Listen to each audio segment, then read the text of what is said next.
ప్రార్థన చేసుకొని ప్రారంభించుకుందాం. క్రీస్తు యేసునందు మమ్మల్ని అత్మికిలిగా ప్రేమించిన మా పరలోకపు తండ్రి, మీ యొక్క పరిశుద్ధమైన ఘనమైన నామమును బట్టి స్తోత్రాలు, వందనాలు తండ్రి. గడిచిన వారమంతా కూడా మమ్మ కాచి కాపాడి సజీవ లెక్కలో దాచుకుని ఈ విధంగా మేమంతా కూడా సంఘంగా కూడుకొని పరిశుద్ధ గ్రంథం నుంచి గొప్ప సంగతులు నేర్చుకుని ఆలోచించే ధన్యత దయచేస్తున్న దేవా, స్తోత్రాలు, వందనాలు. సమయంలోనైనా నన్ను కూడా మీకు ఆదాయం తీసుకుని నేను సత్యవాక్యం సరిగ్గా విభజించి మాట్లాడే ఆత్మస్థాన దయచేయండి తండ్రి. మనసును సంతోషపెట్టే మాటలైనా మాట్లాడకుండా మిమ్మల్ని మాత్రమే సంతోషపెట్టే విధంగా మాట్లాడుకు కృప చూపండి తండ్రి. నన్ను నేను తగ్గించుకుని మేము ఇచ్చిస్తూ మీకే కీర్తి మహిమ తెచ్చే విధంగా మాట్లాడే భాగ్యాన్ని ప్రసాదించండి తండ్రి.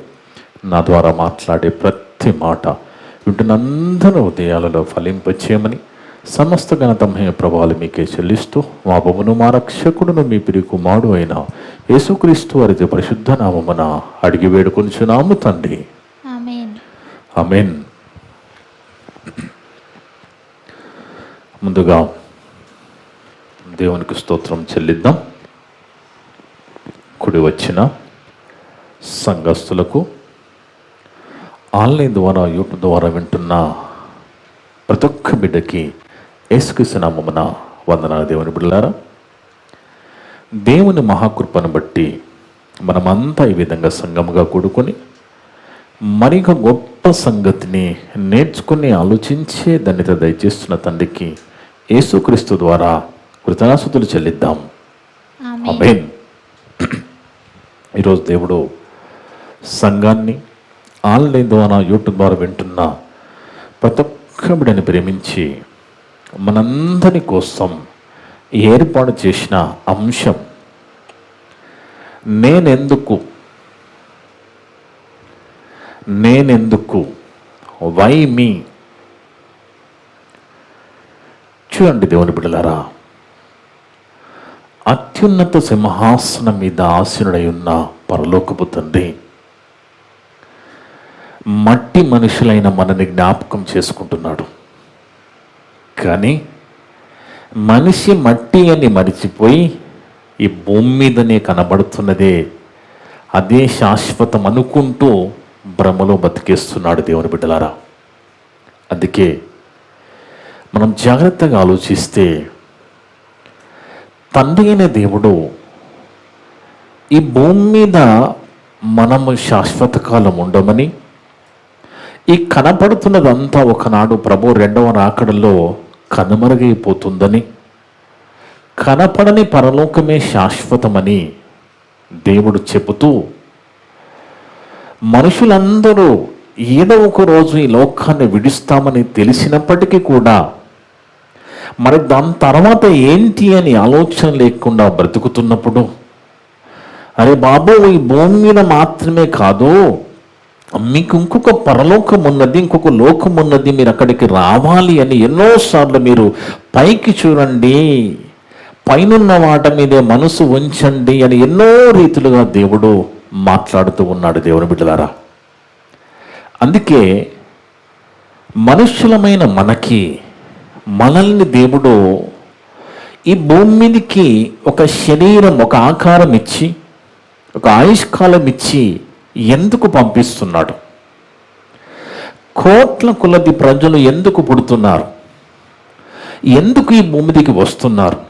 ఏనాడైనా మనిషి అసలు నేను ఎందుకు, నా జీవితం ఏంటి, నా పుట్టుక ఏంటి అని మనిషి అనేవాడు ఏ రోజు కూడా ఆలోచించకుండా కళ్ళ ముందు కనబడుతున్న దాన్ని చూస్తూ భ్రమపడుతూ వెళ్ళిపోతున్నాడు దేవుని బిడ్డలారా. అందుకే మనం తెలుసుకునే లోపే మన మరణం మన ముందుకు వచ్చేస్తే ఇక మనం ఎందుకు పుట్టామో తెలుసుకోకుండానే చనిపోతాం.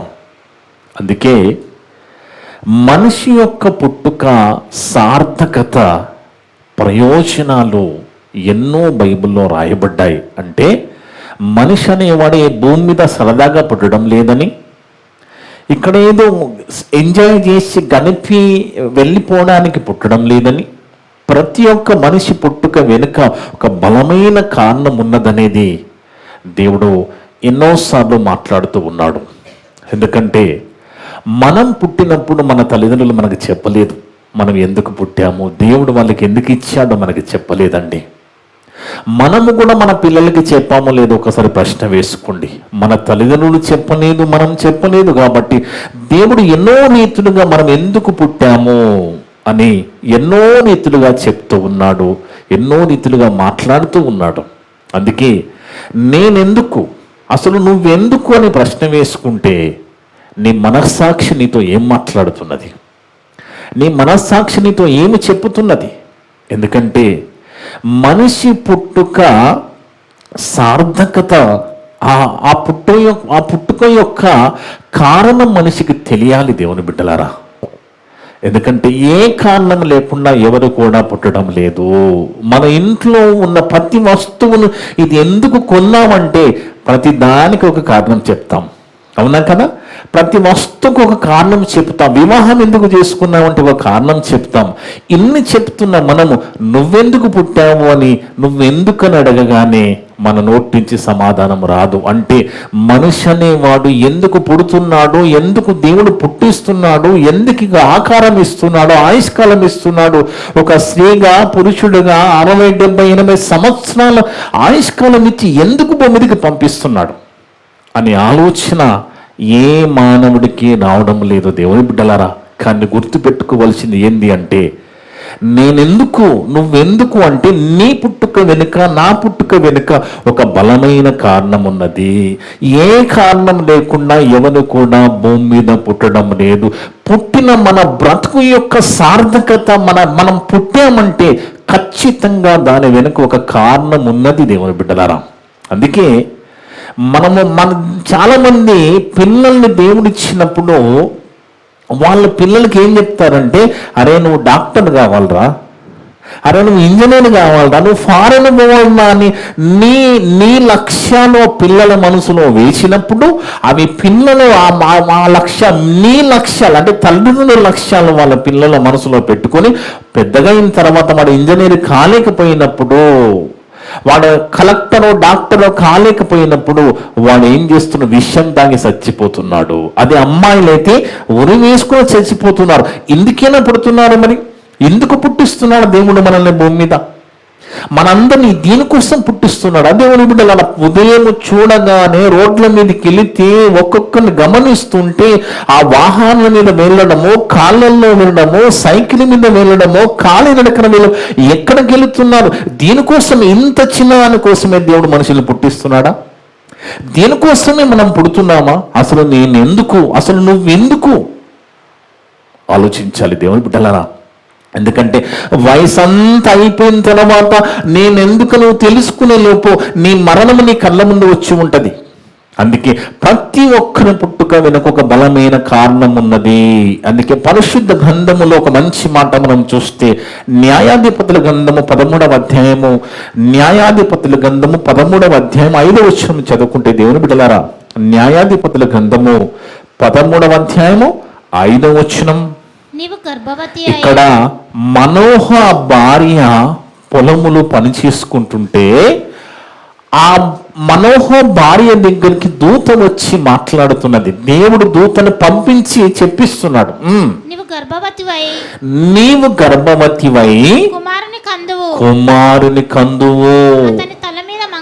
అతని తల మీద మంగళ కత్తి పెట్టడానికి వీల్లేదు. ఆ బిడ్డ గర్భమున పుట్టినది మొదలుకొని దేవునికి నాజీరు చేయబడిన వాడు అంటే దేవుని కోసం ప్రత్యేకింపబడిన వాడు. ఫిలిస్తీన్ల చేతిలో నుండి ఇశ్రాయేలులను రక్షింప మొదలు పెట్టునని చెప్పబడింది దూత ద్వారా. అంటే దాని అర్థం ఏంటి? తల్లి గర్భములోకి ఆమె గర్భము ధరించకమునిపే, ఆమె గర్భములోకి ఆ బిడ్డ రాకముందే ఆ పుట్టబో బిడ్డ దేనికోసం పుడుతున్నాడో దేవుడు చెప్తున్నప్పుడు ఆలోచించండి. ఆ పుట్టబో బిడ్డ ఆ కాలంలో ఫిలిస్తీన్ల చేతిలో ఇశ్రాయేలీలు బానిసలుగా ఉంటారు. వాళ్ళ బానిసత్వంలోకి, దాసత్వంలోకి వెళ్ళిపోతారు. ఎవరు? ఇశ్రాయేలీలు. అలా 40 సంవత్సరాల దాస్యములు ఉన్నప్పుడు సంసోనుని ఒక నాయకుని దేవుడు ఈ మనోహ భార్యకు చెప్పబడిన ఆ గర్భము ద్వారా తీసుకురావడానికి ఆయన ఏం చేయబోతాడో ముందే చెప్తున్నాడు. బాగా ఆలోచించాలి. అంటే పుట్టక మునిపే, గర్భములోకి రాక మునిపే సంసోను అనే వ్యక్తి ఎందుకు పుట్టబోతున్నాడో దేవుడు చెప్తున్నాడు అంటే బాగా ఆలోచించాలి మనం. ఇంకా లూకా సువార్త 1వ అధ్యాయం, లూకా సువార్త 1వ అధ్యాయం 14 నుంచి 17 వరకు చూస్తే, లూకా సువార్త 1వ అధ్యాయము 14 నుంచి 17 వరకు దేవుని బిడ్డలారా, అతడు ప్రభు దృష్టికి గొప్పవాడై ద్రాక్ష రసమునైనను మద్యమునైనను తాగక తన తల్లి గర్భమున పుట్టినది మొదలుకుని పరిశుద్ధాత్మతో నిండుకొనిన వాడై ఇశ్రాయేలీయుల అనేకులను ప్రభువైన వారి దేవుని వైపు త్రిప్పును మరియు అతడు తండ్రుల హృదయమును పిల్లల తట్టునకును ఎవరైనా బాప్తిస్మ యోహాను గారు పుట్టబోతున్న యోహాను గారు ఏం చేయబోతున్నారో చెప్తున్నాడు అక్కడ. అర్థమవుతుందా దేవుడి గారు? యోహాను గారు పెద్దవాడైన తర్వాత తండ్రుల హృదయమును పిల్లల తన్ను తట్టు తిప్పుతాడని చెప్తున్నాడు దేవుడు అక్కడ. అంటే మనిషి అనేవాడు ఈ భూమి మీద ఎందుకు పుడుతున్నాడు? అసలు నువ్వెందుకు ఎప్పుడైనా ఆలోచించావా? నువ్వెందుకు, దేవుడు ఎందుకు నీకు బ్రతికిచ్చాడు, నీకు ఎందుకు ఆయుష్కాలం ఇచ్చాడు ఎప్పుడు ఆలోచిస్తున్నావా దేవుని బిడ్డ? ఎందుకంటే ఆలోచించాలి, మనం ఆలోచించాలి. మనము సత్యాన్ని గ్రహించుతుండగానే ఇమీడియట్గా సాతాను తీసుకెళ్ళిపోతుంది. అంటది వాడు ఏమంటాడంటే, నీకెందుకు ఇవన్నీ, ఇలా వచ్చెళ్ళిపోరాదు, నీకెందుకు ఇవన్నీ అని మాట్లాడుతూ ఉంటుంది. మీరు కూర్చొని దేవుని మాటలు వింటున్నప్పుడు మీ చెవుల పడుతున్న ఈ మాటలు మీ హృదయంలోకి వెళ్ళి మీ ప్రాణాన్ని, జీవాత్మలను పరిశీలన చేసి మీలో ఉన్న ఆత్మను రేపుతూ మీ ఆత్మ పరలోకాన్ని కోరుకుంటుంది. దేవుని బిడ్డలను బాగా ఆలోచించండి. అవును, ఇది నిజం అంటుంది ఆత్మ. కానీ సాతాను ఏం చేస్తాడో తెలుసా? ఇమీడియట్గా నేను బలహీనపరిచి నీకెందుకులే ఊకురాదు, అవన్నీ నువ్వు చేయగలవా, అదంతా నీకెందుకు గొడవని మాట్లాడుతుంది సాతాను. కానీ దేవుని బిడ్డలారా బాగా ఆలోచించండి. మనిషి అనేవాడు భూమి మీదకి రాకమునిపే, పుట్టకమునిపే, పుట్టిన తర్వాత ఏం చేయాలని దేవుడు రాశాడని మాకు అర్థమవుతుంది కదా. ఒక సంస్థల జీవితాన్ని మనం చూసుకున్నప్పుడు, ఒక భర్త యోహాన జీవితాన్ని మనం చూసుకున్నప్పుడు వాళ్ళ పుట్టుక వెనుక కారణం అర్థమవుతుంది. మరి నీ పుట్టుక వెనుక, నా పుట్టుక వెనుక ఏ కారణం లేదా? నువ్వెందుకు, మరి నేనెందుకు? ఎప్పుడైనా ప్రశ్న వేసుకున్నావా దేవుని బిడ్డ? ఖచ్చితంగా ప్రశ్న వేసుకోవాలి. ప్రశ్న వేసుకుని నేను ఎందుకు బ్రతుకుతున్నాను, నాకు ఎందుకు దేవుడు ఆరోగ్యం ఇస్తున్నాడు, ఆయుష్కాలం ఇస్తున్నాడు, ఎందుకు ఈ ప్రకృతి నన్ను ఉంచాడు, ఎందుకు ఇంత మంచి జీవితాన్ని ఇస్తున్నాడు, ఎందుకు ఈ ఆహారం ఇస్తున్నాడు, ఈ పరిస్థితులు, ఈ స్థితిని ఇస్తున్నాడు ఎప్పుడు ఆలోచించావా? ఏదో సరదాగా పుట్టి ఇక్కడ భూమి మీద ఉద్యోగాలు చేసుకుని ఆస్తులు కూడా పెట్టుకుని ఇక్కడ ఎంజాయ్ చేసిపోవడానికైతే కాదు దేవుని బిడ్డలారా. మోసపోవద్దు. దానికోసం దేవుడు మనల్ని పుట్టించడం లేదు. మన పుట్టుక వెనుక, నీ పుట్టుక వెనుక ఒక బలమైన కారణం ఉన్నది. ఎందుకంటే దేవుని బిడ్డలారా, దేవుడు ఎప్పుడు కూడా మనకు దూరంగా ఉండేవాడు కాదు. ఎప్పుడు మనతోనే ఉంటున్నాడు, మనతోనే ఉంటాడు. ఎప్పుడన్నా గమనించారా మీరు? ఎప్పుడు దేవుడు మన చుట్టూ తిరుగుతూ ఉంటాడు, మనతోనే ఉంటాడు, మనతోనే మాట్లాడుతూ ఉంటాడు. మనం ఏం గొప్పవారమని అంటే దేవుని యొక్క దీర్ఘశాంతము చూడండి. మనము మనుషులు ఒక 4 సార్లు చెప్పి వదిలేస్తాం ఓపిక లేక. కానీ మనకి ఎంత ఓపిక నశించినా దేవుడు చెప్పుకుంటూ వెళ్ళిపోతూనే ఉంటాడు. కానీ దేవుని బిడ్డలారా, అది గ్రహించినప్పుడు, అది గమనించినప్పుడు, మన పుట్టుక యొక్క పరమార్థం మనకు తెలియకపోయినప్పుడు మనం లోకంలో లోకస్తులుగా బ్రతికితే ఖచ్చితంగా నష్టపోవలసి ఉంటుంది అనేది గుర్తుపెట్టుకోండి దేవుని బిడ్డలారా. అందుకే ఒకనాడు దావీదురాజు కొడుకుని పిలిచి, దావీదురాజు సొలొమోను రాజుని పిలిచి, అరే నాయనా, నేను మందిరం కట్టాలనుకున్నాను, కానీ దేవుడు అన్నారా, నువ్వు కాదు మందిరం కట్టేది, ఎందుకంటే నువ్వు యుద్ధాలు చేసి నీ చేతులు రక్తంతో నిండిపోయాయి కాబట్టి నీవు కాదు, నీ గర్భాన రాబోతున్న నీ కొడుకు కడతానని చెప్పానురా అని సొలొమోను రాజుకి దావీదు రాజు పిలిచి చెబుతున్నాడు. అంటే దాని అర్థం ఏంటి? సొలొమోను రాజు ఎందుకు పుట్టాడు? మందిరాన్ని కట్టడానికి పుట్టాడు. ఎప్పుడైతే దావీదు చెప్పాడో కొడుకుకి, ఆయనకు ఎంత అర్థం కాదు అంత అర్థమైంది. ఆయన పెద్దవాడైన తర్వాత ఆయన జీవితం అంతా కూడా మనం గమనిస్తే ఆ మందిరానికి కట్టడానికి జీవితాన్ని అంతా వెచ్చిస్తున్నట్టుగా మనకు అగపోతూ ఉంటుంది. దేవుడారా, అందుకే ఆ విషయాన్ని గుర్తు చేస్తూ ఒకసారి మాట్లాడుతూ ఉన్నాడు. చూడండి, సొలొమోను రాజు 1వ రాజుల గ్రంథము 5వ అధ్యాయం 3 నుంచి 5 వరకు చదువుకుంటే, 1వ రాజుల గ్రంథము 5వ అధ్యాయము 5వ అధ్యాయం 3 నుంచి 5 వరకు. యెహోవా నా తండ్రి అయిన దావీదు శత్రువులను అతి పాదముల కింద అణచు వరకు, శత్రువులను పాదముల కింద అణచు వరకు అన్ని వైపులను యుద్ధములు అతనికి కలిగి ఉండెను. అన్ని వైపులు యుద్ధాలు కలిగి ఉన్నాడు. ఎవరు? దావీదు రాజు.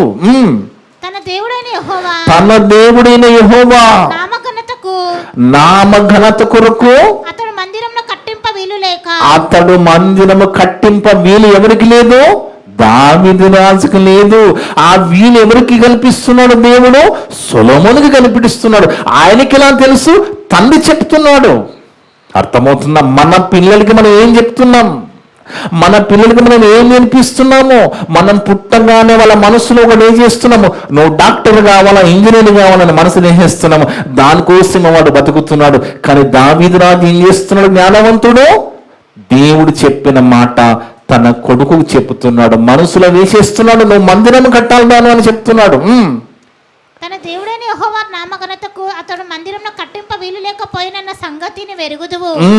ఇప్పుడు శత్రు ఒకడును లేకుండాను, అపాయం ఏమీ కలగకుండాను. చూడండి, 40 సంవత్సరాలు ప్రశాంతంగా ఏ యుద్ధాలు లేకుండా 40 సంవత్సరాలు సొలొమోను రాజు పరిపాలన చేస్తారండి. ఆ 40 సంవత్సరాల పరిపాలనలో ఎప్పుడు చూసినా మందిరం గురించి ఆయన ప్రయత్నం చేస్తూ ఉన్నట్టుగా మనకు కనబడతా ఉంటది.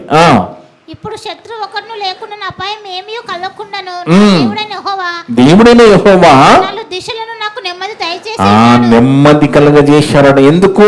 ఆయన పుట్టుకల వెనుక ఏమున్నది? ఆయన మందిరాన్ని కట్టాలి. ఆయన అనుకున్నాడు, అవును నా తండ్రి చెప్పాడు నేను మందిరం కట్టాలట, నేను నా దేవుని కోసం మందిరం కట్టాలట. ఎంత గొప్ప భాగ్యం అనుకున్నాడు ఆయన. అర్థమవుతుందా దేవుని బిడ్డ? ఎంత గొప్ప భాగ్యం! నా దేవుని కోసం మందిరం కట్టడం అనేది చాలా గొప్ప భాగ్యం. నా తండ్రి చెప్పాడు, నేను కడతాను, నిలబడిపోయాడు. మందిరం కట్టడానికి ఆయన జీవితాన్ని అంతా వెచ్చించాడు. దేవుని బిడ్డలారా, కాబట్టి నీ సింహాసనము మీద నేను నీకు బదులుగా కూర్చుండబెట్టు నీ కుమారుడు నా నామఘనతకు ఒక మందిరంను కట్టించునని యెహోవా నా తండ్రి అయిన దావీదుకు సెలవిచ్చినట్లు నా దేవుడైన యెహోవా నామఘనతకు. చూడండి, దేవుడు సొలొమోను రాజు చెప్పుకుంటున్నాడు, నేను మందిరం కట్టించాలి, నా దేవునికి మందిరం కట్టించాలి. ఆలోచించండి బాగా దేవుని బిడ్డలారా, బాగా ఆలోచించడం. నువ్వెందుకు ఎప్పుడన్నా ప్రశ్న వేసుకున్నావా? నువ్వెందుకు భూమి మీద ఎందుకు నేను పుట్టించావా? నువ్వెందుకు పుట్టావు? అసలు నీ పుట్టుక ఎందుకు జరిగింది? ఈ భూమి మీద పుట్టి ఉద్యోగాల వ్యాపారాలు చేసుకోవడానికి పుట్టావా? అది మాత్రము కాదు. దానికోసం మాత్రము కాదు, అది నీవు బ్రతకడానికి చేసుకోవడానికి మాత్రమే. కానీ నువ్వు పుట్టింది, నీ పుట్టుక వెనుక సార్థకత ఏమున్నది? నువ్వు ఏం తెలుసుకున్నావు? మరి నీకేమర్థమైంది? దేవుడు ఎన్నో రీతులుగా చెప్పిస్తున్నాడు కదా, దేవుడు ఎన్నో రకాలుగా మాట్లాడుతూ ఉన్నాడు కదా, ఎన్నో అంశాల ద్వారా మాట్లాడుతూ ఉన్నాడు కదా. నీకేమర్థమవుతుంది? నువ్వేమర్థం చేసుకున్నావు? నువ్వెందుకు అసలు ఎప్పుడన్నా ప్రశ్న వేసుకున్నావా? నువ్వెందుకని ప్రశ్న వేసుకోవాలి. అప్పుడు నీకు అర్థమవుతుంది. దేవుని బిడ్డ, నేనెందుకున్నాను, నన్ను ఎందుకు బ్రతికిస్తున్నాడు, దేవుడు ఎందుకు ఉంచుతున్నాడు? ఆలోచించండి బాగా దేవుని బిడ్డలారా. ఒకనాడు ఇశ్రాయేలీలు మరి ఐగుప్తు బానిసత్వంలో ఉన్నప్పుడు దేవుడు మోషేని పుట్టించాడు. బాగా గుర్తుపెట్టుకోండి, మోషే అనేవాడు గొప్ప నాయకుడు, అవునా కదా? మోషే అనేవాడు గొప్ప నాయకుడే. కానీ ఆ మోషే పుట్టగానే ఇమీడియట్ గా ఫరో రాజు ఏం చేశాడు? పుట్టిన పిల్లలందరినీ చంపేయాలని ఆజ్ఞ జారీ చేసినప్పుడు ఆ మోషే తల్లి 3 నెలలు ఆయనని దాచి ఒక జమ్ము పెట్టెలో పెట్టి నైలు నదిలో వదిలేస్తుంది. దేవుని బిడ్డలు బాగా ఆలోచించండి. నైలు నదిలో వదిలిపెట్టినప్పుడు ఆ నైలు నదిలోకి కొట్టుకుపోతున్నప్పుడు అక్కడ ఫరో రాజు కుమార్తె దాసిలతో అక్కడికి రావడము జరుగుతుంది. ఆమెకి దేవుడు ప్రేరేపణ, ఆమెకి ఆలోచన పుట్టించి ఆ బాలుని తీసుకుని పెంచడానికి ఆలోచన పుట్టించినప్పుడు ఆ రాజకుమార్తె ఆ బాలుని తీసుకుని మరలా దేవుడు ఎలాంటి అవకాశం అంటే కన్న తల్లే దాదిగా ఆ బాలుని పెంచి అవకాశం ఇచ్చినప్పుడు అలా 40 సంవత్సరాలు రాజగృహములో రాజు మధ్య రాజు కుటుంబములో సకల విద్యలు అభ్యసించి గొప్ప నాయకుడుగా తయారైతాడు మోషే. దీని వెనుక ఎవరున్నారు? దేవుడు ఉన్నాడు. అంటే దేవుడు మోషేని ఎందుకు పుట్టించాడు? దాని వెనుక కారణం ఏంటి అంటే ఐగుప్తు బానిసత్వము నుంచి ఇశ్రాయేలీయులను మరి కనాను నడిపియాలనేది మోషే పుట్టుక వెనుక ఉన్న కారణం. కానీ ఎప్పుడైతే ఆయనకు 40 సంవత్సరాల వయసు వస్తుందో ఆయనకు అర్థమైపోతుంది, నేను ఇశ్రాయేలీయులను, నా వాళ్ళంతా బయట బానిసలుగా ఉన్నారు, ఒకసారి వాళ్ళని చూస్తారని మనసు పుడుతుంది. ఒకసారి చూడ్డానికి వెళతాడు. ఆ వెళ్ళినప్పుడు అక్కడ ఏం జరుగుతుందంటే ఒక ఐగుప్త్యుడు ఒక ఇశ్రాయేలీయుడు హెబ్రీయుడు గొడవ పడుతూ ఉంటారు. మధ్యవర్తిగా ఈయన వెళ్ళి ఆ ఐగుప్తుని చంపేసి పాతి పెట్టేస్తాడు. బాగా ఆలోచించాలి. ఆ పాతి పెట్టినప్పుడు మోషేకి అర్థమవుతుంది ఏమని, ఇశ్రాయేలీయులను ఐగుప్తు నుంచి తీసుకురావడానికి వాళ్ళకి నాయకునిగా దేవుడు నన్ను నిలబెట్టాడనేది ఆయన గ్రహిస్తాడు, కానీ ఇశ్రాయేలు గ్రహించరు. అర్థముందా? ఇదంతా 40 సంవత్సరం వయసు అప్పుడు జరిగింది. ఒకసారి చూద్దాం. అపోస్తుల కార్యాలు 7వ అధ్యాయము. అపోస్తుల కార్యాలు 7వ అధ్యాయం 1వ వచనం ముందుగా. అపోస్తుల కార్యాలు 7వ అధ్యాయం 1వ వచనం. దేవుని బిడ్డలారా, ప్రధాన యాజకుడు ఈ మాట నిజమేనని స్టెఫెన్ అడిగినప్పుడు అందుకు స్టెఫెన్ చెప్పినది ఏమనగా, సహోదరులారా తండ్రులారా వినుడి, మన పితరుడైన అబ్రహాం నుంచి మొదలుపెట్టి మోషే యొక్క ఉదంతాన్ని ఎత్తుకుంటున్నాడు స్టెఫెన్. అలా మాట్లాడుతూ మోషే గురించి చెప్పుతూ 22వ వచనంలో చెప్తున్నాడు. చూడండి, 22 నుంచి చదువుదాం దేవుని బిడ్డలారా. మోషే ఐగుప్తీలో సకల విద్యలను అభ్యసించి మాటల యందును కార్యముల యందును ప్రవీణుడై ఉండెను. అతనికి 40 సంవత్సరం వచ్చినప్పుడు ఇశ్రాయేలీయుడైన తన సహోదరులు చూడవలనని బుద్ధి పుట్టిందట. అప్పుడు వారిలో ఒకడు అన్యాయం అనుభవించి అతడు చూచి వాని రక్షించి బాధపడిన వాని పక్షమున ఐగుప్తుని చంపి ప్రతీకారము చేశాడు. బాగా గుర్తుపెట్టుకోండి, ఎప్పుడైతే ఐగుప్తుని చంపి పాతి పెట్టాడో ఈ విషయం ఫరో రాజుకి తెలిసిపోయింది. బాగా గమనించండి, ఫరో రాజుకు తెలిసిపోయింది ఈయన హత్య చేశాడని. అప్పుడు ఫరో రాజు ఏమనుకున్నాడు, ఒక ఇశ్రాయేలీయుడు ఐగుప్తుని చంపడమా, ఎలాగైనా మరి ఐగుప్తు చట్టాల ప్రకారంగా మోషేను చంపాలని నిర్ణయం తీసుకున్నప్పుడు ఈ విషయం మోషేకి తెలిసిపోయి అక్కడి నుంచి పారిపోయి మిద్యాను అరణ్యములో ఆయన గొర్రెలు కాసుకుంటున్నాడు. దేవుని బిడ్డలు బాగా ఆలోచించండి, బాగా ఆలోచించాలి.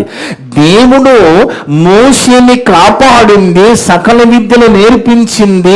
ఆనాడు రాజకుమార్తె ద్వారా ఆ జమ్ము పెట్టెలో నుంచి మరి తీసుకొని వెళ్ళి ఆయన తల్లిని దాటిగా పెట్టుకుని మరి ఆ యొక్క రాజకుటుంబంలో పెంచింది.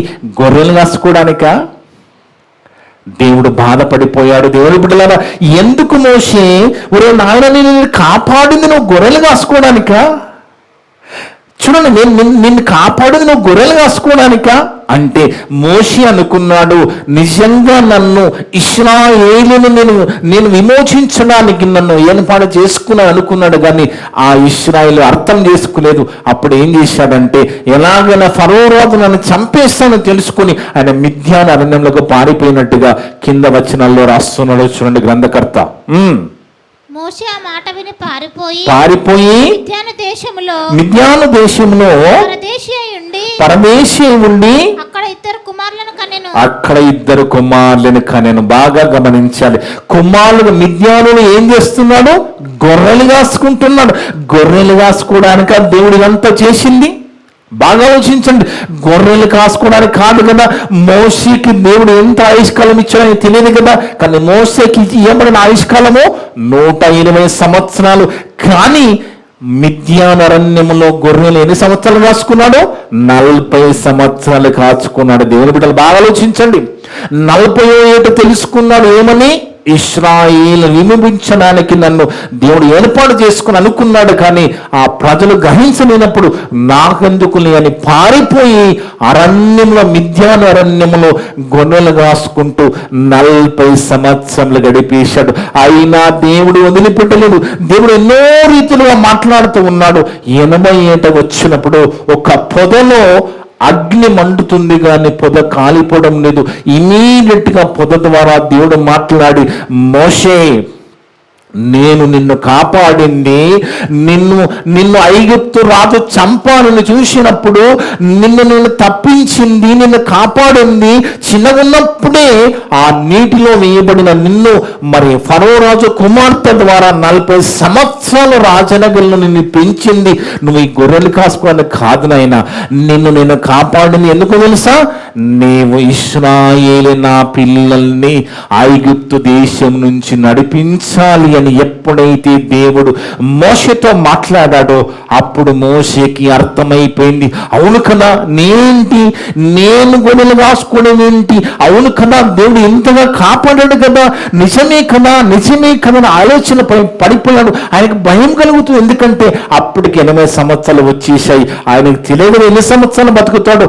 ఇమీడియట్ గా భయపడి పారిపోయిన మోషే తన అన్నైన ఆహారాన్ని తీసుకొని అదే ఫరో రాజు ముందు నిలబడి ఆయనతో మాట్లాడి ఎన్నో రీతిలుగా అక్కడ చేసిన సూచక్రియల అద్భుతాల వలన ఫరో రాజు వణికిపోయాడు. దేవుని బిడ్డలారా, ఫరో రాజు వణికిపోయి ఇక నా వల్ల కాదని చేతులు తీసి వెళ్ళిపోమని చెప్పాడు. అంటే చూడండి దేవుని బిడ్డలారా, దేవుడు ఏర్పాటు చేసుకున్న మోషే 80 సంవత్సరాలు పట్టింది ఆయనను ఎందుకు నిలబెట్టాడని తెలుసుకోవడానికి. లేటుగా తెలుసుకుంటే ఏంటందని మనం అనుకుంటున్నాం. లేటుగా తెలుసుకుంటే ఈయన తెలుసుకునే లోపు నీ మరణం నీ కళ్ళ ముందు ఉంటే ఏం చేస్తావు? ఎందుకంటే దేవుడు ప్రతి ఒక్కరిని పుట్టిస్తున్న కారణం, బలమైన కారణం ఉన్నది. మోషే పుట్టుక వెనుక ఏం కారణం ఉన్నది? ఆయన ఇశ్రాయేలులను ఐగుప్తు బానిసత్వం నుంచి కనాను దేశం నడిపించాలి. ఆయన వెనుక ఆయన పుట్టుక వెనుక ఉన్న పరమార్థం అది గమనించాడు. ఆయన నాయకత్వం వహించాడు. 40 సంవత్సరాల అరణ్యంలో నడిచాడు, కాపాడాడు. ఆయన పుట్టుకను సార్థకం చేసుకున్నాడు. మరి నీ పుట్టుక సంగతి ఏంటి? మరి నువ్వెందుకు? ఎప్పుడైనా ఆలోచన చేసావా దేవుని బిడ్డ? ఎప్పుడైనా ప్రశ్న వేసుకున్నావా? నేనెందుకు అసలు? నువ్వెందుకు అసలు? ఎందుకు దేవుడు పుట్టించాడు? ఆలోచన చేసుకోవాలి దేవుని బిడ్డలారా. ఆలోచన చేసుకోకపోతే మనం ఆత్మీయంగా నష్టపోతాం. ఎందుకంటే కొన్ని నష్టాలు జరిగినప్పుడు, ఏదైనా భూకంపం వచ్చినా, ఏదైనా వరదలు వచ్చినా, పంట నష్టం జరిగినప్పుడు ప్రభుత్వాలు ఏం చేస్తాయి? జరిగిన నష్టాన్ని అంచనా వేయమని కొంతమంది అధికారులను పంపుతారు కదా. వాళ్ళు ఏం చేస్తారంటే జరిగిన నష్టాన్ని అంతా రాసుకొని వచ్చి ప్రభుత్వానికి సబ్మిట్ చేస్తారు. ఆ నష్టం కొన్ని వేల కోట్లు ఉండొచ్చేమో, కానీ నీ పుట్టుక పరమార్థము, నీ పుట్టుక వెనుక ఉన్న కారణము తెలుసుకోకుండా చనిపోతే ఆ జరిగే నష్టాన్ని దేనితో అంచనా వేస్తావు? అంచనా వేసే వాళ్ళు ఎవరు? బాగా ఆలోచించు. ఒకనాడు సంసోనుకి అర్థమైపోయింది, అయ్యో నేను తప్పుదానిపోయానే, నన్ను 2 స్తంభాల మధ్య నిలబెట్టండి, ఎలాగైనా నన్ను నిలబెట్టింది దేవుడు ఈ ఫిలిష్తీయులను చంపడానికి కదా, నేను చంపి నా జన్మను సార్థకం చేసుకుంటాను అనుకున్నాడు, కోరుతున్నాడు. ఆయన 2 స్తంభాల మధ్య నిలబెట్టారు. అప్పుడు ఏం జరిగిందట? ముందు ఆయన జీవితకాలంలో చంపిన వ్యక్తుల కంటే ఆ చివరి దినంలో ఎక్కువ మందిని చంపినట్టుగా అక్కడ రాయబడి ఉంది. అంటే సంసోను పుట్టుక వెనుక కారణం ఏంటి?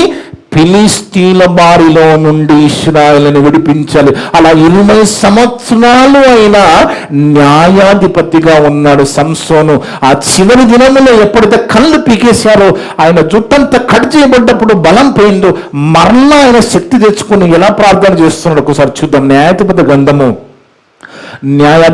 16వ అధ్యాయం 28 నుంచి 30 వరకు. దేవుని బిడ్డలారా, న్యాయాధిపతుల గ్రంథం 16వ అధ్యాయం 28 నుంచి 30 వరకు జాగ్రత్తగా చదివితే, అప్పుడు సంసోను యెహోవాకు ప్రార్థన చేసిన ఇలాగో, ప్రభువా దయచేసి నన్ను జ్ఞాపకం చేసుకో. ఎందుకంటే ఆయన నేను పుట్టిందెందుకు, దేవుడు నన్ను నిలబెట్టిందెందుకు, నా తల్లి గర్భములో పుట్టకొనిపి నా గురించి చెప్పబడ్డది ఏంటి? నేను ఫిలిష్తీయుల బారి నుంచి వీళ్ళని కాపాడాలి, ఫిలిష్తీయులను చంపాలి కదా అని గుర్తు చేసుకుంటున్నాడు. దేవా దయచేసి ఈసారి మాత్రమే నన్ను ఎల్లకాలం ఉంచుకుని అడగం లేదు, ఈసారి మాత్రమే నన్ను బలపరచుము.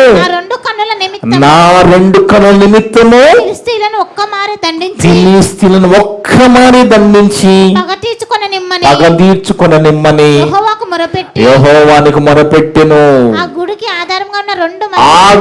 ఆధారంగా ఉన్న 2 స్తంభాల మధ్య నిలబడి ఒకదాన్ని కుడి చేతను ఒకదాన్ని ఎడమ చేతను పట్టుకుని నేను ఫిలిష్తీయులు చనిపోదుముగా కానీ బలముతో వంగినప్పుడట గుడి అంతా కూడా అక్కడ ఉన్న వాళ్ళ మీద పడిపోయి దానిలో ఉన్న ఆ జనులందరి మీద పడ్డప్పుడు అతడు చంపిన వారి శవముల లెక్క, ఆయన జీవిత కాలములో చంపిన శవముల లెక్క కంటే కూడా ఎక్కువైంది. అంటే చూడండి, దేవుడు అప్పచెప్పిన పని ఆయన పుట్టుకకి సార్థకం చేసుకుంటున్నాడు. మరి నువ్వేం చేస్తున్నావు? నువ్వెందుకు మరి? నేనెందుకు మరి? ప్రశ్న వేసుకో దేవుని బిడ్డ. ఎందుకంటే ఒకనాడు దావీదు చక్రవర్తిగా రాజుగా కాకముందు గొర్రెలు కాసుకుంటున్నాడు. అవునా? గొర్రెలు కాసుకుంటున్న దావీదు రాజును తీసుకొని వచ్చి దేవుడు సింహాసనం మీద కూర్చోబెట్టి రాజుగా చేశాడు. రాజుగా నేను చేయబడ్డాను కాబట్టి ఎలా బతికినా నాకేం కాదనుకునేదైనా ఆయన ఏం చేస్తున్నాడు తెలుసా? దావీదు ప్రజలకు సేవ చేస్తున్నాడు. ఆ దావీదు పరిపాలన ఎలా ఉందంటే, దేవుడిచ్చిన ధర్మశాస్త్రమే ప్రజలకు చట్టంగా మార్చేశాడండి. ఒక రాజు ధర్మశాస్త్రాన్ని పాటిస్తుంటే ప్రజలు ఎలాగుంటారండి? అంటే ఆలోచించండి, నా కుమారుడు పుట్టేనేమో మందిరాన్ని నిర్మించడానికి, నా పుట్టుక ఎందుకు? నేను నా పితరులకు వీళ్ళకి సేవ చేయడానికి నేను పుట్టానని అర్థమైంది ఆయనకి. పుట్టుక అంటే భక్తులంతా కూడా వాళ్ళ పుట్టుక వెనుక కారణాలు తెలుసుకుంటున్నారు. నువ్వెప్పుడన్నా తెలుసుకున్నావు నీ పుట్టుక వెనుక కారణం? ఆలోచించు దేవుని బిడ్డ. అందుకే దావీదు గురించి రాయబడిన మాట 13వ అధ్యాయం అపోస్తుల కార్యాలు 36వ వచనం చదువుకుంటే, అపోస్తుల కార్యాలు 13వ అధ్యాయము 36వ వచనం, దావీదు పుట్టి ఆయన తన ప్రజలకు సేవ చేసి, చదవము, దావీదు దేవుని సంకల్పం చొప్పున తన తరము వారికి సేవ చేసి నిద్రించారట. ఏం చేశాడు? తన తరము వారికి సేవ చేయడానికే దేవుడు ఆయనని పుట్టించాడు. మరి నిన్నెందుకు పుట్టించాడు? నువ్వెందుకు పుట్టావు? నీ ఉద్యోగము, నీ వ్యాపారం చేసుకోవడానికి పుట్టావా? ఒక వారమంతా నువ్వు ఏం చేస్తున్నావు దేవుని కోసం? నీ పనులు చేసుకోవడానికి పుట్టావా? ఎప్పుడైనా ప్రశ్న వేసుకున్నావా దేవుని బిడ్డ? ఎప్పుడైనా ఆలోచించావా? ఒకనాడు యేసు ప్రభు పుట్టు గురించి ఏం రాయబడిందో తెలుసా? ప్రభు అని ఎందుకు పుట్టానో రాస్తున్నాడు ఇక్కడ. హెబ్రీ పత్రిక 10వ అధ్యాయం, హెబ్రీ పత్రిక 10వ అధ్యాయం 5 నుంచి 7 వరకు చూస్తే, హెబ్రీ పత్రిక 10వ అధ్యాయము 5 నుంచి 7 వరకు. కాబట్టి ఆయన ఈ లోకమందు ప్రవేశించినప్పుడు చూడండి, ఇలా యేసుక్రీస్తు ఈ లోకములో ప్రవేశించినప్పుడు యేసు ప్రభు పుట్టు గురించి ఏం రాయబడి ఉంది? ప్రభు వారి యొక్క పుట్టుక వెనుక కారణం ఏంటి? బలియు అర్పణను వాళ్ళు ఏమనుకు బలి అర్పణలు ఇచ్చి మేము ఎలా బతికినా పర్వాలేదు వాళ్ళు అనుకుంటున్నారు. ఆ కాలానికి వాళ్ళు ఏమనుకుంటున్నారంటే, మేము బలి అర్పణ ఇచ్చి ఎలా బ్రతికినా మాకు ప్రాబ్లం లేదనుకుంటున్నారు. ఈనాడు విశ్వాసులు ఏమనుకుంటున్నారు? సంఘ కాపురికి కొన్ని కానుకలు ఇస్తే మేము ఎలా బ్రతికినా పర్వాలేదని ఇప్పుడు అనుకుంటున్నారు. కానీ ప్రభు చెప్తున్నాడు, ప్రభు గురించి ఆయన పుట్టుక వెనుక కారణం నుంచి రాయబడింది. చూడండి, బలియు అర్పణను కోరలేదు గాని నాకొక శరీరమును అమర్చితివి. ప్రభువానికి అమర్చబడిన శరీరం ఎందుకట? పూర్ణ హోమములను పాప పరిహారార్థ బలులను నీకు ఇష్టమైనవి కావు తండ్రి. అప్పుడు నేను నీ గ్రంథము చుట్టూ నన్ను గూర్చి వ్రాయబడిన ప్రకారము దేవాని చిత్తం నెరవేర్చుటకు ఇదిగో నేను వచ్చి ఉన్నాను. యేసుక్రీస్తు పుట్టుక వెనుక కారణం ఏంటి? ఆయన చనిపోవాలి మన కోసం. మన పుట్టుక వెనుక కారణం ఏంటి? మనం బ్రతకాలి దేవుని కోసం. అర్థముందు దేవుని బిడ్డ, బాగా ఆలోచించు. యేసు ప్రభువుకి చూడండి, దేవుడు తండ్రైన దేవుడు ప్రతి ఒక్కరి పుట్టుక వెనుక కారణాల ముందే రాసుకున్నాడు. ఒక సంసోను ఎందుకు పుట్టాలో ముందే తల్లికి చెప్పబడింది. ఒక బాప్తిస్మ యోహాను ఎందుకు పుట్టాడు అనేది చెప్పబడిందండి. ఒక దావీదు ఎందుకు పుట్టాడో తెలుసుకుని అది నెరవేర్చాడు. ఒక సొలొమోను రాజు మందిరాన్ని కట్టాడు తెలుసుకుని. మరి నువ్వు తెలుసుకున్నావా ఎప్పుడైనా? ఇదేమో బాగుంది, మన ఉద్యోగం మన వ్యాపారం వారమంతా చేసుకుని ఆదివారం వచ్చి వెళ్ళిపోతే సరిపోతుంది అనుకుంటున్నావా? అయితే నువ్వు మోసపోతున్నట్టే. నువ్వు తెలుసుకోవాలి, నువ్వు గ్రహించాలి, నువ్వు మనసు పెట్టి తెలుసుకోవాలి, లేదంటే మోసపోతావు దేవుని బిడ్డ. దేవుడు చెప్తున్న మాట, ప్రభువారి పుట్టుక వెనుక ఎందుకు ప్రభు పుట్టుక జరిగిందంటే అనేకుల విషయమై క్రయధనముగా తన జీవితాన్ని ఇవ్వడానికి పుట్టినట్టుగా మన మత్తయి సువార్తలో చదువుకుంటాం. మత్తయి సువార్త 20వ అధ్యాయం 28వ వచనం. యేసుక్రీస్తు ప్రభువారి గురించి ఏం రాసుకున్నాడు తండ్రి? మత్తయి సువార్త 20వ అధ్యాయము 28వ వచనం. అలాగే మనుష్య కుమారుడు పరిచారం చేయించుకుంటకు రాలేదు కానీ పరిచారం చేయుటకును అనేకులకు ప్రతిగా విమోచన క్రయధనముగా తన ప్రాణమునిచ్చుటకు వచ్చెను. ప్రభు గురించి రాయబడింది ఇది, సంసోను గురించి రాయబడింది అది. భక్తులందరూ కూడా చూడండి, వాళ్ళ పుట్టుక వెనుక కారణాలు తెలుసుకొని అది నెరవేర్చి తమ బ్రతుకు సార్థకత చేసుకొని వెళ్ళిపోయారు. ఈరోజు విశ్వాసులుగా సంఘాలుగా కొడుకుంటున్న మీరెందుకు పుట్టారని ఎప్పుడైనా ప్రశ్న వేసుకున్నారా దేవుని బిడ్డలరా? బాగా ఆలోచించాలి, బాగా ఆలోచించాలి దేవుని బిడ్డలు. తిమోతికి రాస్తూ కూడా పౌలు భక్తుడు చెప్తున్నారు ప్రభువారి యొక్క పుట్టుక గురించి. 1 తిమోతి పత్రిక 2వ అధ్యాయం 6వ వచనం. 1 తిమోతి పత్రిక 2వ అధ్యాయం 6వ వచనంలో ఈయన అందరి కొరకు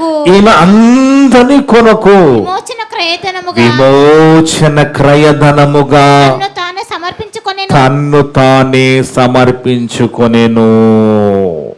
అందుకే దేవుని బిడ్డ, మనం ఎందుకు పుట్టాం? మరి ఇప్పుడు వీళ్ళ భక్తులేమో వాళ్ళ జీవితాలను వాళ్ళ పుట్టుక వెనుక కారణాలు తెలుసుకున్నారు. ఆ కారణం నెరవేర్చి తమ బ్రతుకు సార్థకతలోకి వెళ్ళిపోయారు, సార్థకము చేసుకుని వెళ్ళిపోయారు. మరి నువ్వెందుకు పుట్టావు? నువ్వెందుకు పుట్టావు? మనం ఎందుకు పుట్టాము అంటే మన పుట్టుక వెనుక ఉన్న కారణం ఏంటో రాస్తున్నాడు. ఎఫెసీ పత్రిక 1వ అధ్యాయం, ఎఫెసీ పత్రిక 1వ అధ్యాయము 4 నుంచి 6 వరకు చూస్తే ఆఖరి చివరి 3 మాటలు చదవమ్మా, 3 లైన్లు. ఎఫెసీ పత్రిక 1వ అధ్యాయము 4 నుంచి 6 వరకు రాయబడిన మాటల్లో ఆఖరి 3 మాటలు, 3 లైన్లు. మనము తన ఎదుట పరిశుద్ధులమును నిర్దోషములమై ఉండవలెనని జగత్తు పునాది వేయబడక మునిపే ప్రేమ చేత ఆయన క్రీస్తులో మనల్ని ఏర్పరచుకొనెను. దేనికోసమట మన పుట్టుక? జగత్తు పునాది వేయబడక ముందే మన విషయం దేవుడు ఏం రాసుకున్నాడట? పరిశుద్ధులను నిర్దోషులుగా బ్రతుకుతూ ఏం చేయాలని చెప్తున్నాడు. ఎఫెసీ పత్రిక 2వ అధ్యాయము 10వ వచనం. మనం పరిశుద్ధులుగా నిర్దోషులుగా బ్రతుకుతూ ఏమి చేయాలని మన విషయంలో దేవుడు రాసుకున్నాడు. ఒకసారి చూద్దాం. ఎఫెసీ పత్రిక 2వ అధ్యాయం 10వ వచనం. మరియు వాటి యందు మనం నడుచుకొనవలెనని దేవుడు ముందుగా సిద్ధపరిచిన సత్క్రియలు చేయుటకై. ఏంటట? మన కోసము ముందుగా సిద్ధపరిచాడట సత్క్రియలు చేయడానికి. మోషే కోసము సిద్ధపడిన సత్క్రియలు ఏంటి? నాయకత్వం ద్వారా వాళ్ళని కనాను నడిపించాలి. కానీ వాళ్ళు ఏమనుకున్నారు తెలుసా? వాళ్ళు ఏమనుకున్నారు? కనాను నడిపిస్తుంటే వాళ్ళు బయలుదేరంగానే సముద్రం అడ్డం వచ్చింది. సముద్రం అడ్డం రాగానే ఇదేంటి సముద్రం అడ్డం వచ్చింది, ఎలా ముందుకు వెళ్తాం అనుకున్నారు వాళ్ళు. కానీ దేవుడు ఏం చేశాడు? సముద్రాన్ని చీల్చి కనాను నడిపించాడు. అదే విధంగా మనము ఈరోజు విశ్వాసులు చాలా మంది ఏమనుకుంటున్నారంటే చచ్చిపోయిన తర్వాత బ్రతికేంటండి, ఏదున్నా ఇప్పుడు అనుభవించాలి కదా అని మాట్లాడుతున్నారు.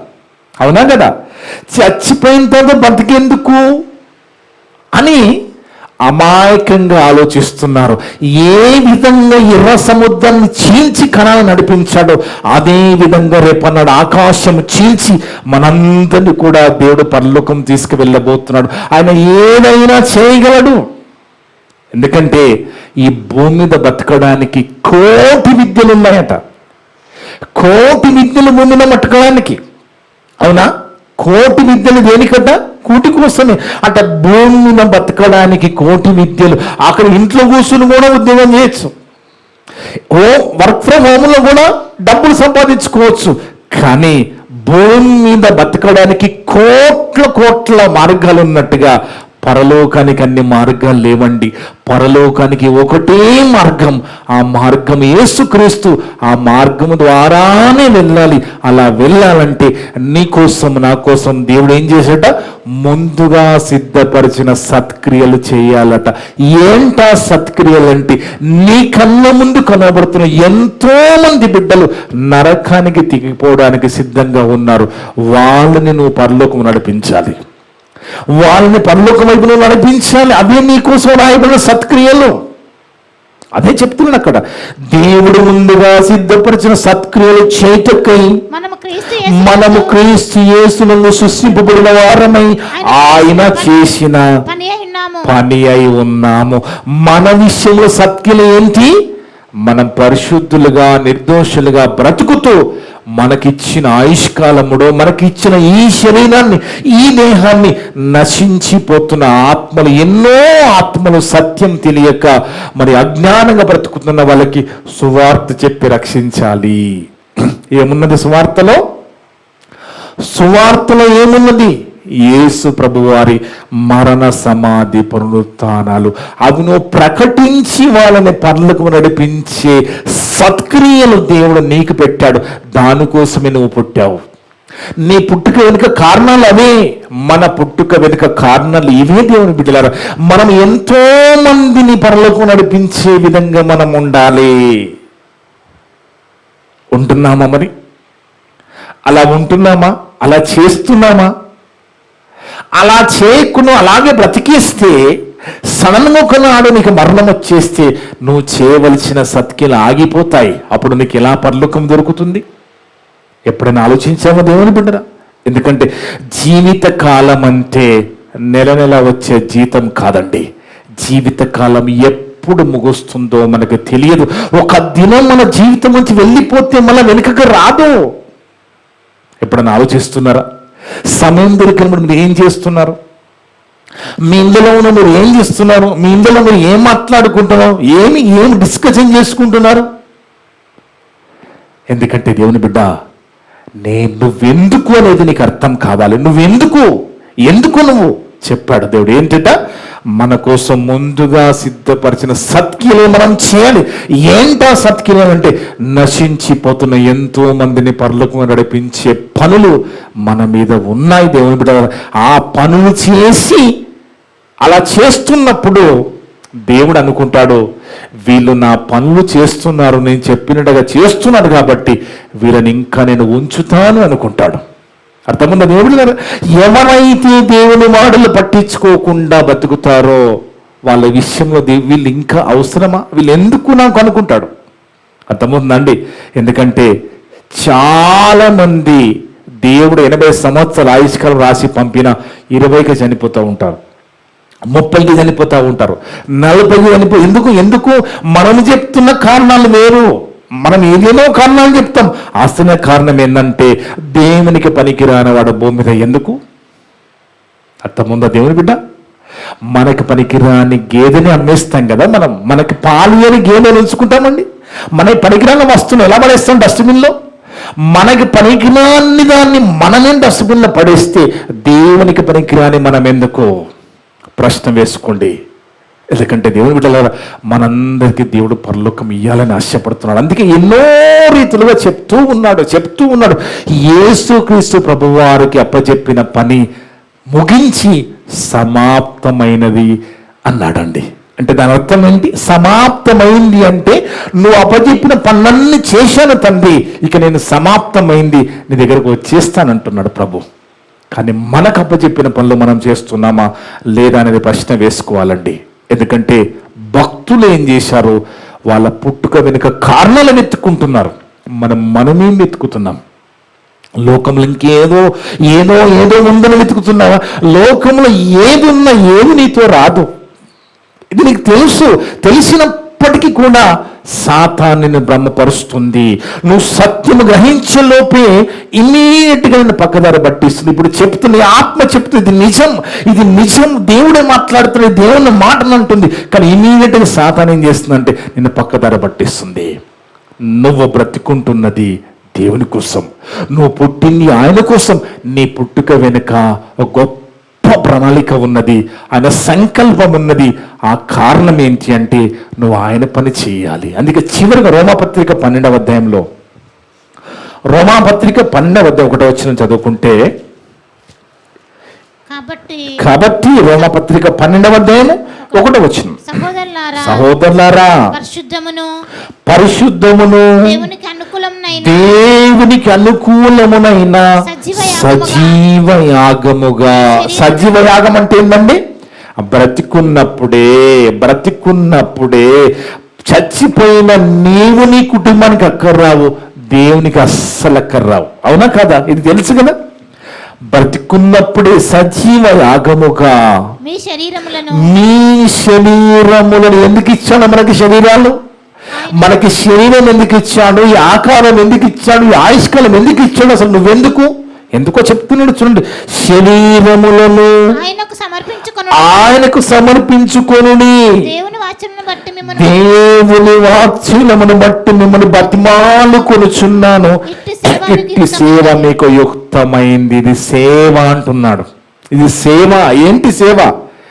నీకు ఇచ్చిన ఆయుష్కాలం, నీకు ఇచ్చిన అవయవాలు, నీకు ఇచ్చిన జీవితకాలం, నీకు ఇచ్చిన ఆరోగ్యం, నీకు ఇచ్చిన సమస్తము దేవునికి పనికి రావాలి. నువ్వు పుట్టిందే దేవుని కోసం, నేను పుట్టించిందే అందుకు. నీ పుట్టుక వెనుక కారణము నువ్వు నీ కోసం ముందుగా రాసుకున్న సత్క్రియలు చేతకై. నువ్వేమనుకుంటున్నావు? వారమంతా ఉద్యోగం చేసుకుని ఆదివారం కనపడ వెళ్ళిపోతే సరిపోతుందని నిన్ను మాయ చేసింది సాతాను. కానీ ఖచ్చితంగా మనసు పెట్టి గ్రహించు, నువ్వు ఆలోచించు. నువ్వు లేట్ చేస్తే, నువ్వు తెలుసుకునే లోపే నీ పుట్టుక యొక్క సార్థకత, పుట్టుక పరమార్థం తెలుసుకునే లోపే నీ మరణం నీ ముందుకు వస్తే ఏం చేస్తావు? నీ సత్క్రియలు మిగిలిపోతాయి కదా. అందుకే దేవుని బిడ్డ, మోషే గారికి 80 సంవత్సరాలు పట్టిందండి. ఆయన బాధపడిపోయాడు. 80 సంవత్సరాల వయసులో తెలుసుకున్నాడు. ఇక మిగతా 40 సంవత్సరాలు దేవుని కోసమే పనిచేసి 120 సంవత్సరాలు బతికి చనిపోయాడు. అంటే ఒక దావీదు రాజు పుట్టింది. ఆయన పుట్టుక వెనుక కారణం ఏంటి? ఆయన తరం వారికి సేవ చేసి నిద్రించాలి. ఒక సొలొమోను పుట్టుక వెనుక కారణం ఏంటి? ఆయన మందిరం కట్టించాలి. ఒక సంసోను వెనుక పుట్టుక వెనుక కారణం ఏంటి? ఆయన ఫిలిష్తీయుల బాల నుంచి ఇశ్రాయేలును కాపాడాలి. ఒక బాప్తిస్మ యోహాను పుట్టుక వెనుక కారణం ఏంటి? తండ్రుల హృదయములను పిల్లల హృదయములను మరి వాళ్ళ వైపు తిప్పాలి. మన పుట్టుక వెనుక కారణం ఏంటి అంటే తల్లిదండ్రుల హృదయాలను పిల్లల హృదయాలను దేవుని వైపు తిప్పాలి. సొలొమోను రాజు మందిరం కట్టాడు. మనము ఆ మందిరం మట్టి కూడా నాయన నీవే మందిరం అని ఈ దేహాలను మందిరాలుగా ఇలాంటి మందిరాలు ఎన్నో దేవుని కోసం మనం కట్టాలి. అర్థమవుతుందా దేవుని మాట? దేవుని ఆలోచన అర్థమవుతుందా దేవుని బిడ్డలారా? దేవుని యొక్క ప్రణాళిక అర్థమవుతుందా? నీ పుట్టుక వెనుక కారణం అర్థమవుతుందా?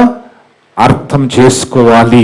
అర్థం చేసుకోకపోతే చెప్పాను కదా, జరిగే నష్టానికి అంచనా వేయడానికి ఏ కొలమానాలు లేవు. దేవుని బిడ్డలారా, డైరెక్ట్గా తీసుకుపోయి నరకములు పడేస్తాడు. ఆ నరకం నుంచి తప్పించడానికి దేవుడు మనని రోజు మాట్లాడి జాగ్రత్త పరుస్తున్నాడు, చెప్తున్నాడు. నువ్వెందుకో చెప్పాడు, నువ్వు ఏం చేయాలో చెప్పాడు. ఇక చేస్తావా చేయవా అనేది నువ్వు నిర్ణయించుకోవాలి. ఎందుకంటే మన మీద దేవుని భారం ఉన్నది, దేవుని పని ఉన్నది. ప్రతి ఒక్కరి పుట్టుక వెనుక కారణం ఉన్నది. కారణము లేకుండా చనిపోతే, కారణం తెలుసుకోకుండా చనిపోతే మనం నష్టపోతాం. కాబట్టి ఆ కారణం ఏంటి అంటే ఆయన పనుల్లో ఉండడమే. మన పనులు మనం చేసుకుంటూ దేవుని పనులు ఉంటూ వెళ్ళిపోవాలి తప్ప ఏదో ఆదివారం మాత్రం కనబడితే అదే దేవుని దగ్గరికి, దేవునికి ఎంతో చేసినట్టుగా మనం అనుకుంటే అది కాదండి. అందుకే దేవుని బిడ్డలారా, కొంతమంది ఎలా తయారయ్యారంటే దేవుని కంటే ఎక్కువగా ఉద్యోగం కనబడుతుంది, దేవుని కంటే ఎక్కువ వ్యాపారంగా నువ్వు ఫెయిల్ అవుతున్నట్టే. ఇంకా దాంట్లో ఏముందని, ఇంకా రాకెట్ సైన్స్ లేదు. నువ్వు దేవుని కంటే ఏది ఎక్కువ ప్రేమించినా నువ్వు దేవునిలో లేవని అర్థం. అవునా కాదా? ఎన్నిసార్లు మాట్లాడుకున్నామండి? నాకంటే ఎక్కువగా నువ్వు దేన్ని ప్రేమించడానికి వీల్లేదు. నువ్వు దేన్ని ప్రేమించినా నా తర్వాతనే అన్నాడు ప్రభు కదా.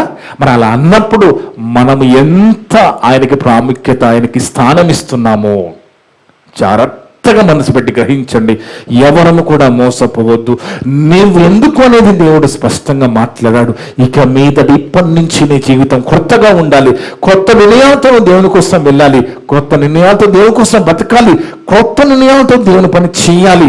అలా పని చేసి నీ బ్రతుకును సార్థకం చేసుకోవాలి. ఇటు మాటలన్నీ కూడా ఏ ఒక్క మాట కూడా వృధాగా పోకుండా విన్నమంతా ఉదయాల్లో చెప్పిన నా హృదయంలో దేవుడు సమృద్ధిగా ఫలింపజేయను గాక. ఆమేన్. ప్రార్థన చేసుకుందాం. మమ్ములను మిక్కిలిగా ప్రేమించిన మా పరలోకపు తండ్రి, మీ యొక్క పరిశుద్ధమైన ఘనమైన నామమును బట్టి స్తోత్రాలు, వందనాలు నైనా. గొప్ప దేవుడవు నైనా. మట్టి మనుషులమైన మేము మట్టి మనుషులు మరిచిపోయి భ్రమలో బతుకుతున్న మాతో మాట్లాడిన ప్రతి మాటను బట్టి స్తుతులు స్తోత్రాలు చెల్లిస్తున్నాము నాయన. అవును తండ్రి, మేము పరలోకము రావాలని, మాకు పరలోకం ఇయ్యాలని, మేము పుట్టక మునిపి మా పుట్టుక వెనుక ఒక కారణం ఉందని, ఆ కారణాలు ముందుగానే మీరు రాసుకున్నారని, అలా భక్తుల గురించి రాసుకుంటే వాళ్ళంతా కూడా వాళ్ళ పుట్టుక నెరవేర్చి తమ జీవితాన్ని సార్థకము చేసుకున్నారని, మా పుట్టుక వెనుక కూడా కారణాలు మీరు రాసుకున్నారని, ఆ కారణాలు ఎంతో మందిని మేము పరలోకము నడిపించాలని, సత్క్రియలు చేయాలని, ఆ కారణాలు మేము నెరవేర్చాలని ఈరోజు స్పష్టంగా మాతో మాట్లాడావు తండ్రి. అతన్ని బట్టి స్తోత్రాలు చెల్లిస్తున్నాం. అలా నాయన, మీరు మా కోసం రాసిన ప్రతి సత్క్రియ మేము చేస్తాము.